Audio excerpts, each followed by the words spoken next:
Revolusi Industri 4.0 menjadi tantangan sekaligus peluang dalam perguruan tinggi untuk mengasah inovasi.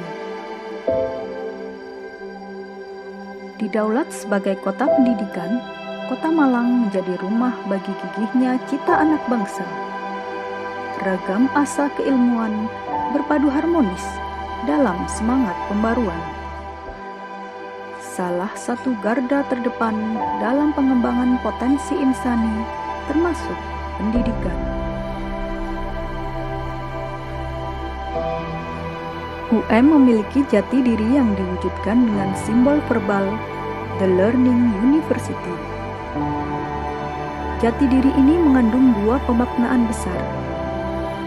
Pertama, UM sebagai institusi secara terus-menerus belajar dan menjadi sumber belajar untuk meningkatkan diri. Kedua, semua sivitas UM harus berjiwa belajar dengan berbagai inovasi yang diciptakan dan dilaksanakan. Pengembangan dan penciptaan lingkungan belajar menjadi karakteristik utama pengembangan kampus UM. Pengembangan berbagai komponen sistem di UM dijiwai oleh belajar di berbagai sektor dan tataran. Berada di Kota Malang, kota pendidikan yang nyaman, UM menjadi pilihan tempat belajar yang menyenangkan. Visi UM menjadi perguruan tinggi unggul dan rujukan bidang kependidikan, ilmu pengetahuan, teknologi, dan humaniora. Visi UM tersebut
Pimpin yang terhormat, saya Supriyati, mahasiswa PPG dalam jabatan kategori 1 tahap 2 tahun 2022, jurusan Bisnis dan Pemasaran Universitas Negeri Malang.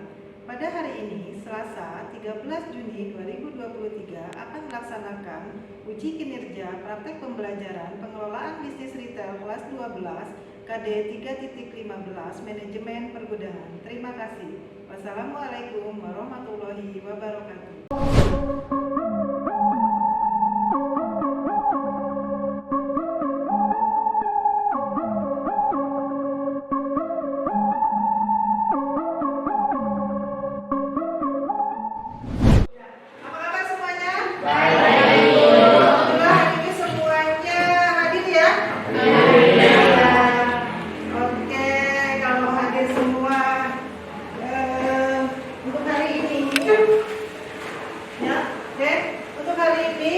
Kita akan melanjutkan pertemuan yang kemarin. Sebelum masuk ke pembelajaran, Ibu absen dulu, atau sebelum absen mejanya sudah rapi semua ya? Ya, tidak ada sampah ya? Oke, berarti sudah siap dengan pembelajaran hari ini. Ibu absen dulu untuk Abdul Aziz. Abdul Aziz hadir. Kemudian ada Apriliani, Anggita Putri Aulia, ya Anggita hadir. Kemudian Azhara Tutania. Mari teman-teman, sebelum kita mulai pelajaran hari ini, alangkah baiknya kita berdoa menurut agama dan kepercayaan masing-masing. Berdoa dimulai.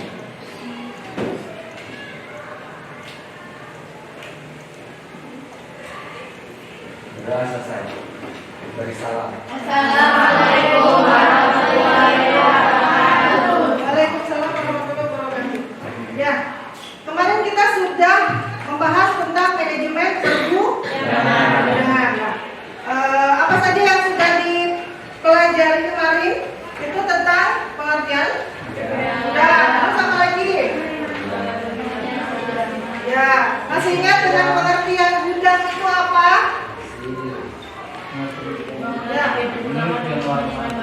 Ya, kemarin sudah dibahas di pertemuan. Kemudian kemarin yang sudah kita bahas adalah tentang administrasi, ya, aktivitas di gudang. Nah, kira-kira aktivitasnya masih ingat apa saja? Coba bisa salah satu menyebutkan. Yuk, siapa yang bisa menyebutkan? Ya, Putri, silakan. Administrasi dalam pergudangan itu ada penerimaan barang, penyimpanan barang, pemasaran barang, pengeluaran barang, dan pengiriman barang. Ya, oke. Terus yang dimaksud dengan administrasi gudang itu apa sih? Mbak, ada yang bisa menjelaskan yang dimaksud dengan administrasi gudang? Tadi sudah disebutkan. Ya, aktivitas di gudang itu ada apa saja? Mbak, administrasi gudang itu apa? Kegiatan administrasi gudang? Ya, tadi penerimaan barang, penyimpanan, ya. Kemudian jenis-jenis administrasi administrasi gudang itu apa saja? Di antaranya ada apa saja? Daftar, stok. Nah, apa yang dimaksud dengan stok barang? Kemarin sudah Ibu ingatkan, untuk aktivitas pergudangan ada penerimaan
kalian tinggal buat ya sesuai dengan formatnya ya.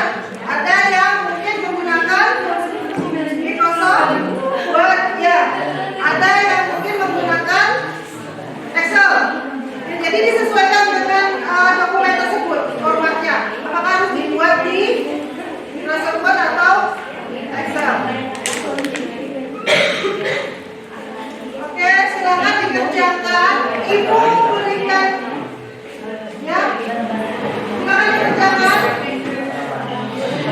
Ibu berikan waktu kurang lebih 20 menit Ibu. Ya, ya silakan. Ya.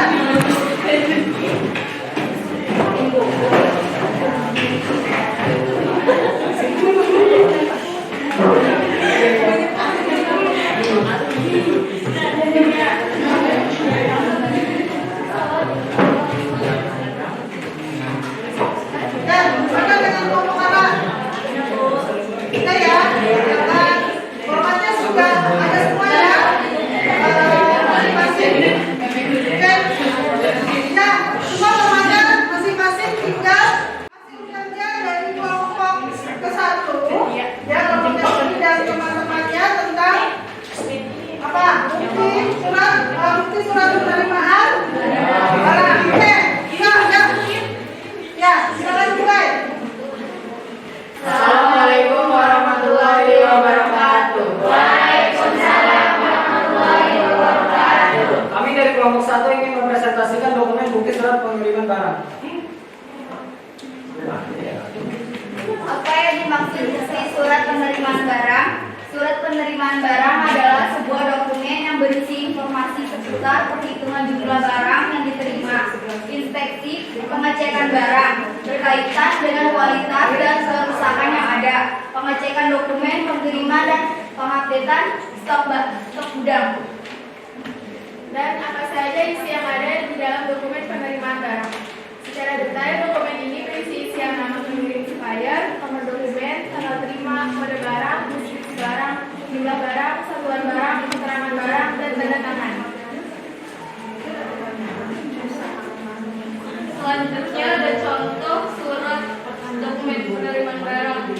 Pertama, pada tanggal 8 Januari 2023, Kapolres Kota memesan barang terhadap PT Indogrosir. Dan PT Indogrosir mengirim barang pada tanggal 10 Januari 2023. Barang yang dikirim yaitu teh botol sotro ukuran 350 ml dalam jumlah 75 piece dalam keadaan baik. Yang kedua ada gula 1 kg jumlah 70 piece dalam keadaan baik. Lalu ada cetakan sapi panggang 68 gram yang berjumlah 70 piece dalam keadaan baik. Lalu ada daya deterjen violet 800 gram yang berjumlah 65 piece dalam keadaan baik. Lalu ada pentin Hevok Control Sampo dalam jumlah 50 piece dalam keadaan baik. Lalu yang terakhir ada close up 160 gram dalam jumlah 70 piece dalam keadaan baik. Yang mengirim atau supplier Indogrosir dari Tuan Sahrul, dan yang menerima kepada pertama Bapak Dedi Komara. Jadi penggunaannya itu tadi untuk perhitungan jumlah barang yang diterima, kemudian ada inspeksi, pengecekan barang, dan itu berkaitan dengan kerusakan ya, kerusakan atau kualitas yang ada dari produk tersebut, kemudian pengecekan dokumen pengiriman dan pengupdatean stok gudang. Jawabannya. Ada lagi kelompok lain, silakan. Ya. Ya, ada kesepakatan ya. Kalau barang yang mengalami kerusakan itu nanti di ya. Masih ada yang mau bertanya, silakan. Ayo, jangan takut untuk bertanya. Ya, membuka wawasan kalian. Oh, ini loh bukti penerimaan barang yang harus tercantum seperti tadi yang sudah dijelaskan. Oke, tidak ada yang bertanya? Oke, dan untuk kelompok 1 teman-temannya sudah cukup 2 pertanyaan. Yang lainnya silakan. Assalamualaikum warahmatullahi wabarakatuh.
harus ada bukti serah terima barang.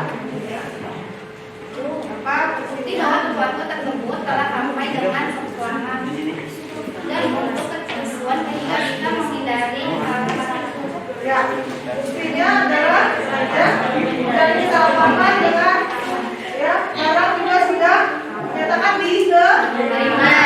Ya, harus ada bukti serah terima ya supaya tidak ada kesalahpahaman.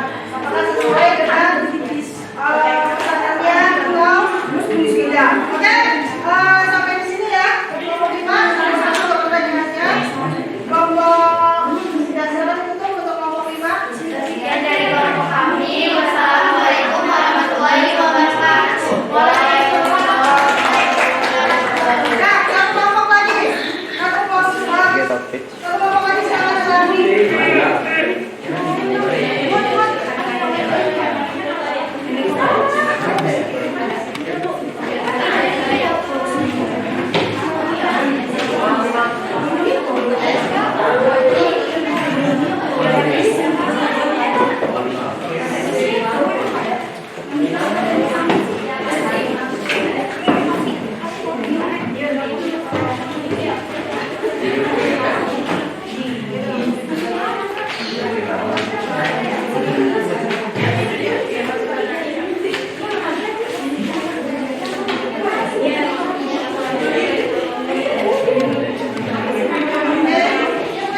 Assalamualaikum warahmatullahi wabarakatuh.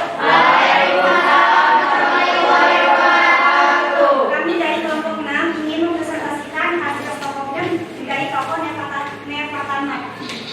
FO adalah sebuah bentuk rangkaian kegiatan perhitungan persediaan stok barang yang masih tersimpan di dalam benda untuk kemudian dipasarkan. Berikutnya yaitu ada beberapa kolom yang ada di sistem online. Yang pertama itu ada nomor, lalu yang kedua itu ada kode barang, dan yang ketiga itu ada Nama barang, yang keempat ada harga pokok satuan, yang kelima ada harga jual satuan. yang keenam ada persediaan awal, lalu yang ketiga ada penjualan, lalu yang berikutnya ada persediaan akhir, lalu yang terus berikutnya itu kalau pokok penjualan dan Persen profit dan persen penjualan.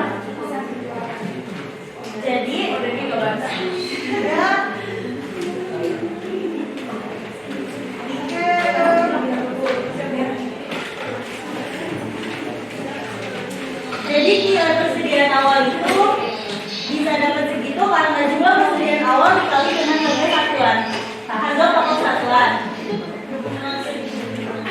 Lalu yang nilai penjualan itu bisa dapat harga segitu karena jumlah penjualan dikali harga jual satuan. Lalu berikutnya itu jumlah persediaan awal. Jumlah persediaan awal itu hasil dari jumlah persediaan awal dikurang jumlah penjualan.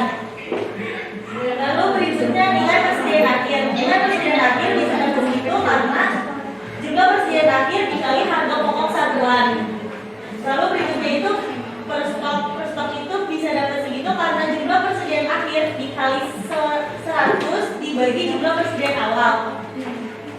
Berikutnya itu harga pokok penjualan. Harga pokok penjualan bisa dapat segitu karena jumlah penjualan dikali harga pokok satuan. Lalu yang berikutnya itu nilai profit. Nilai profit yaitu nilai penjualan dikurang harga pokok penjualan. persen profit sama dengan nilai profit dikali 100 dibagi harga pokok penjualan. Persen penjualan sama dengan jumlah penjualan dikali 100 dibagi jumlah persediaan awal. Terangkan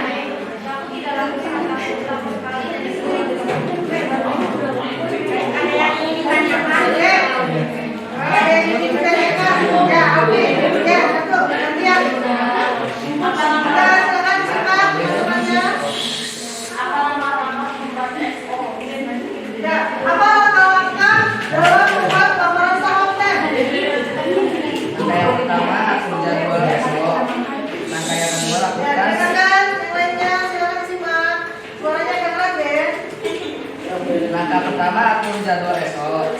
Yang kedua, lakukan pemetaan produk. Yang ketiga, buat gudang penyimpanan. Yang keempat, tugaskan stok yang kompeten. Yang kelima, tandai tiap rak atau kardus. Yang keenam, pisahkan antara stok baru dan stok lama. Yang ketujuh, lakukan style counting. Yang ke-8 yaitu double check. Double check, akhir kata double check. Jadi lakukan tadi ya jadwal, dari perubahan jadwal sampai double check. Oke? Ya, satu lagi. Apa sih tujuan? Tujuan SO itu apa katanya? Ya, ayo. Ya, silakan. Jadi silakan bertanya temannya apa tujuan dari double check. Tujuan SO yang pertama yaitu mencegah kerugian perusahaan karena kelalaian perhitungan. Yang kedua, mengetahui jumlah yang sebenarnya ada. Yang ketiga, mengatur mutasi barang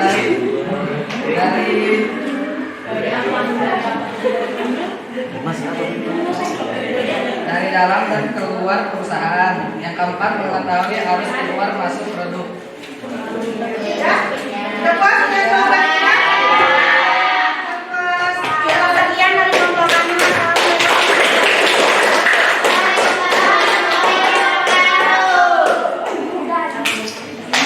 Ya, oke. Semua kelompok sudah mempresentasikan masing-masing bukti atau dokumen-dokumen yang harus ada ya di setiap kegiatan atau aktivitas pergudangan.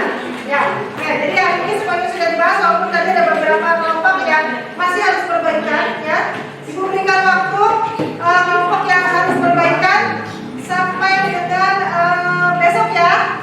Ibu tunggu perbaikannya. Oke, jadi untuk pembelajaran hari ini, apa yang dapat kita simpulkan? Gitu. Terkait dengan dokumen-dokumen gudang tadi. Kira-kira untuk buku penerimaan barang itu seperti apa? Apa yang dapat kita simpulkan? Ada yang bisa menjawab? Ada yang bisa menyimpulkan? Coba, kelompok 1. Kesimpulannya apa? Ya, silakan. Kelompok 1. Buku ini memuat informasi mengenai item barang yang diterima bagian gudang. Data ditulis di barang stok sesuai dengan item barang. Setiap penerimaan barang harus disertai dengan bukti transaksi antara lain nomor, kwitansi, dan lain-lain. Ya, jadi untuk buku penerimaan barang kelompok 1, buku ini memuat informasi mengenai item atau barang yang diterima di bagian gudang ya. Itu data itu bisa ditulis tadi di kartu stok, kartu persediaan ya, sesuai dengan item atau nama barang tersebut. Kemudian untuk buku pengeluaran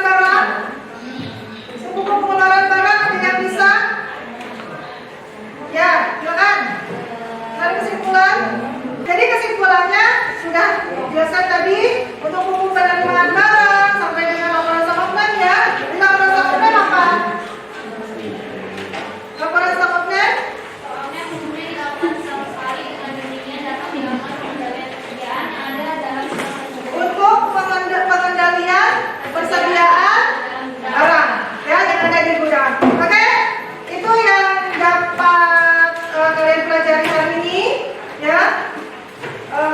Kita lanjutkan lagi di pertemuan berikutnya sudah dengan materi yang berbeda ya. Kita akan mempelajari tentang inventory gitu ya.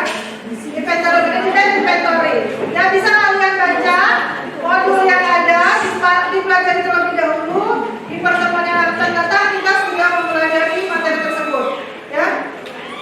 Sampai di sini ada yang mau ditanyakan? Ya? Sudah cukup? Oke, kalau sudah cukup, sebelum kita menyelesaikan pembelajaran hari ini, silakan meja dan kursinya dirapikan kembali seperti awal tadi kita masuk. Ya? Oke, ya silakan.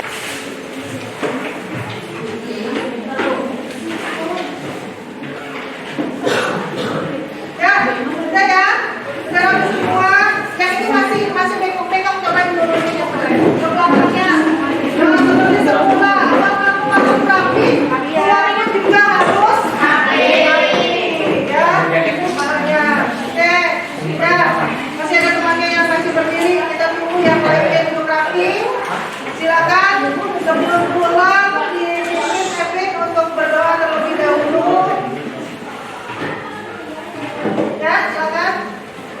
Setelah selesai, memberi salam.